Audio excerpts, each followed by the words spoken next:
Well, hello, boys and girls.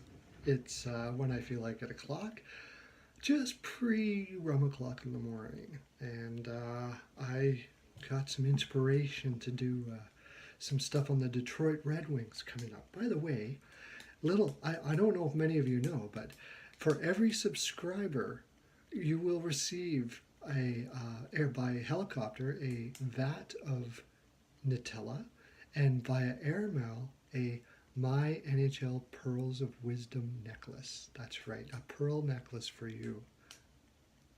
So yes, make sure you hit the subscribe button. We are on to the Detroit Red Wings, and there's a lot to talk about with the Detroit Red Wings, boys and girls. Most people have been putting them at the bottom of the division next year, and for good reason. However, I am a little more positive than that. I think it's very well. I think it is a very good possibility that they're back in the bottom again next year, but I think it's also a possibility that they could do much better than a lot of people are projecting. Um, the main issue right off the top of the list, what's going on right now, is with Tatar, and apparently he was offered $5 million for 5 years and turned it down, boys and girls. Uh, that's concerning. To me, that seems like a player who is just not happy with the direction of the team, wants to play out the rest of his contract or his up until unrestricted free agency, and go in there. Either that or he's extremely overvaluing himself, because at $5 million a year for 5 years, that is a very good offer for him. To turn it down. Do I think, which one do I think it is? Do I think it's because he doesn't like the direction of the team? It's possible. I think it's because I think it might have something to do with the coach. He might not. Him and Blashill might not be connecting. Blashill's a little more hardcore than Babcock was, and little Tatar might have got offended. So we'll see, though. We'll see how it plays out.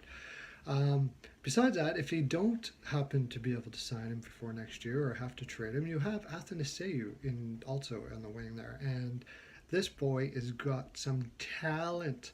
I think you're going to see him play above Tatar, anyways, and that might be the reason why. That might be the reason why Tatar is is wanting to head out. He sees the writing on the wall, I think, possibly. Maybe another thing, it could have been a $5 million contract, but there was no trade clause, and Tatar sees Athanasiou coming up behind him and going, "I want an NTC," and they're like, "No." And so between the two of them, they realize that Athanasiou is more of their future than not. My guess is that Tatar gets traded somewhere in the season. Then you have the wings are a little rough, boys and girls. You're not too bad up the middle, although Zetterberg is getting pretty long in the tooth, and you have some young players coming along. Larkin, for instance, is very good, and you signed Nielsen, which was, I don't know, that's a pretty big pocket of money for a guy who's on the downside of his career. But as of right now, you're not too bad off. I would say that you probably want to be looking for a center here soon, and you don't really have much in the pipe. So, but they will, Detroit, with their drafting, like in the last draft, they went off the board on a couple picks, but I'm not going to talk down about Detroit about their drafting. They have nailed so many freaking picks. I'm not going to say anything about where I don't even know, like, the guys that they picked weren't on my list, but they're brilliant at it, so I'm going to leave it at that.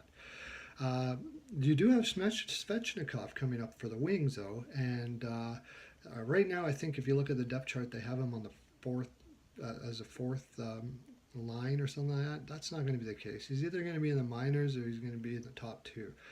He had 50 points last year, which is pretty darn good for your first year in pro. How much he has bulks up and how much he is ready this year, I'm not sure, but he's got the kind of talent that just seems to spike really big. I wouldn't be surprised to see him up there. And these are kind of the reason why I'm a little more optimistic than other people. Athanasiou and Svechnikov are two guys that, if they hit this year, they could be sitting not too bad, maybe even a bubble team. Bringing up Daly was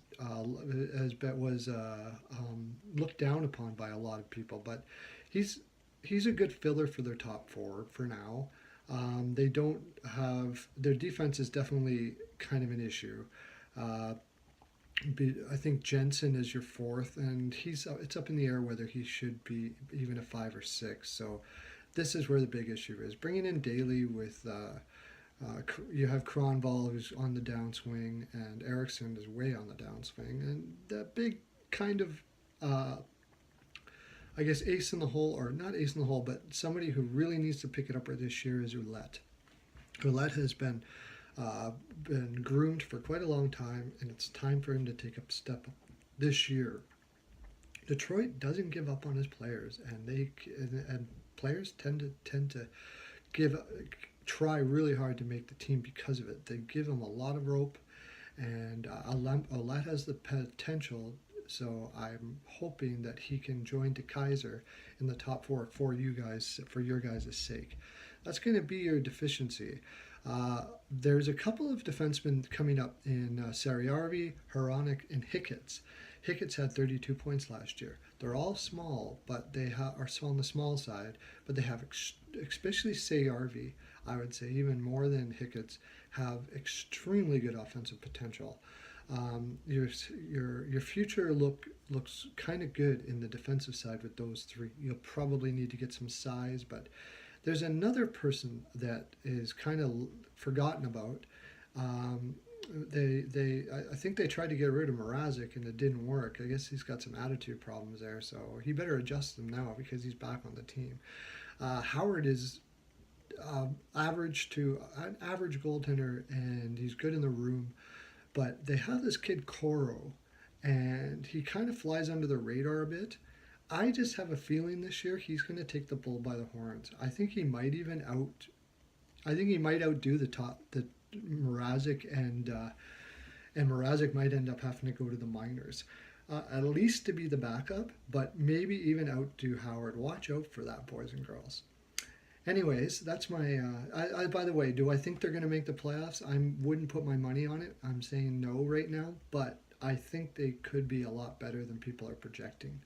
Unfortunately, a bubble team wouldn't be good for you guys. So but it's probably better that they do worse than better. But Detroit's not like that. They're going to try everything they can, and they've got a drafting and development system that can get away with doing that because they just are amazing in that area. That's my full 42, boys and girls. Be sure to share this with your friends if you've enjoyed it. Check out my other videos that I just did. I have one on what's happening with Duchesne.